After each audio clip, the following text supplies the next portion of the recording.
In 1980, the United States military launched a secret rescue mission so critical, so dangerous, that its failure didn't just cost lives, it nearly brought down a presidency. The mission was called Operation Eagle Claw. The unit behind it? They didn't officially exist. No insignia, no public records, no acknowledgement. And yet, they were the most lethal soldiers America had ever trained. This is the story they never wanted you to hear. Welcome.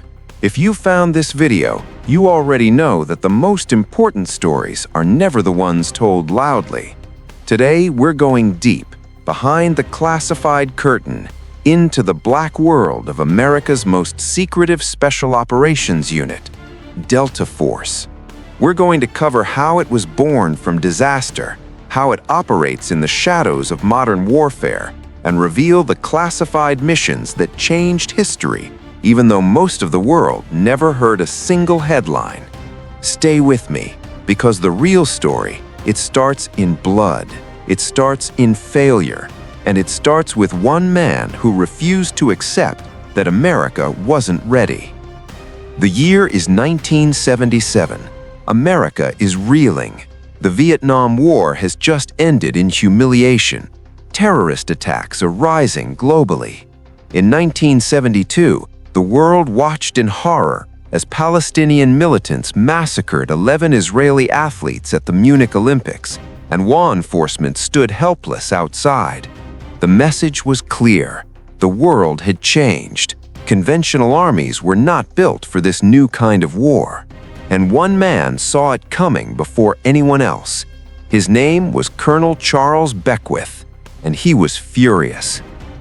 Beckwith had spent time training with the British Special Air Service, the SAS, in the early 1960s. He saw what an elite small unit counter-terrorist force could do. He came back to America and told the Army brass exactly what he'd seen. They ignored him. For over a decade, he pushed. He wrote proposals. He filed reports. He knocked on doors. He was told repeatedly that America didn't need that kind of unit. Then came the 1970s and a wave of international terrorism that proved every single critic wrong. Airline hijackings, embassy attacks, kidnappings of diplomats. Suddenly, Washington was listening. In November 1977, Colonel Beckwith finally received authorization to form what would become the first Special Forces Operational Detachment, Delta. Publicly, it didn't exist. Internally, they called it Delta Force. But here's what most people don't know about how Delta Force actually recruited its first operators. It wasn't like any military selection process in history. Candidates didn't just need to be strong. They needed to be thinkers, problem solvers, men who could make life or death decisions in seconds, alone in hostile territory with zero backup. The selection course was, and still is, considered one of the most grueling in the world. Candidates carry massive rucksacks across the mountains of West Virginia. The distances aren't told to them in advance. The finish line keeps moving. Instructors give no encouragement, no feedback, no emotion. You either finish or you don't. The pass rate? Historically around 15 to 20%.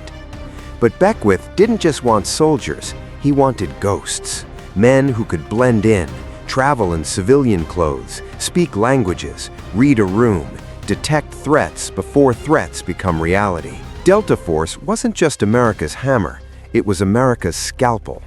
Now, you might be thinking, okay, elite soldiers, we've heard this before.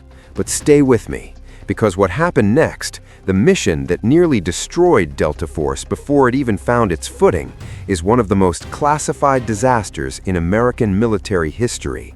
And the lessons from that disaster secretly shaped every special operations mission that followed. November 4th, 1979.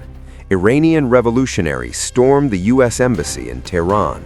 66 Americans are taken hostage. The world holds its breath. Diplomatic negotiations go nowhere. Months pass. President Jimmy Carter is under unbearable pressure. So he does what presidents do when diplomacy fails. He calls the unit that doesn't exist. Delta Force, barely 2 years old, is given its first major mission: infiltrate Iran, reach the embassy in Tehran, and bring the hostages home.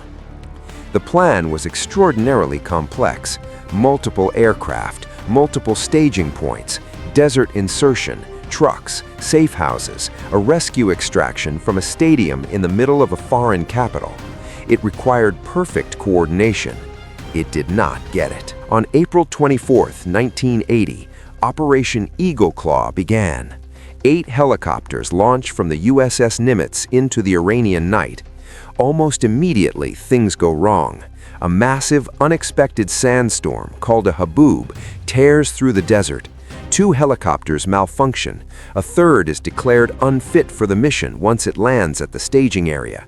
The minimum number of operational helicopters required for the mission was 6. They now had 5. Colonel Beckwith makes the agonizing call: abort. But during the withdrawal, catastrophe. A helicopter and a C-130 transport aircraft collide on the ground. 8 American servicemen are killed. The mission is over. The hostages remain in captivity, and the wreckage, along with classified documents, is left behind in the Iranian desert. It is, by any measure, a failure. But here's the thing about Delta Force: they didn't break. They rebuilt. A classified review called the Holloway Report tore apart every element of the mission. New joint special operations structures were created. Training improved. Coordination between branches was overhauled. From the ashes of Eagle Claw was born an entirely new era of American special operations, including the classified organization JSOC, the Joint Special Operations Command. The failure made them lethal, and the world would feel that lethality for decades to come. After Eagle Claw, Delta Force went to school: language school, psychological operations, undercover infiltration, hostage negotiation, advanced marksmanship, including techniques that would eventually set the global standard for close quarters battle. They trained in mock cities, aboard aircraft, on ships, in jungles, deserts, and urban environments. They became, arguably, the most adaptable fighting force on Earth. And quietly, very quietly, they went to work. Delta Force had just survived their worst nightmare: 8 men dead, classified documents abandoned in enemy territory, a mission that failed in front of the entire world. Most units would have collapsed under that shame, but Delta Force didn't collapse. They did something far more dangerous. They learned. They rebuilt from nothing, harder, sharper, more lethal than before. They went to language schools. They trained in mock cities. They mastered close-quarters battle techniques that no military on Earth had ever seen. And quietly, very quietly, they prepared for what was coming next. Because the 1980s were not going to be peaceful.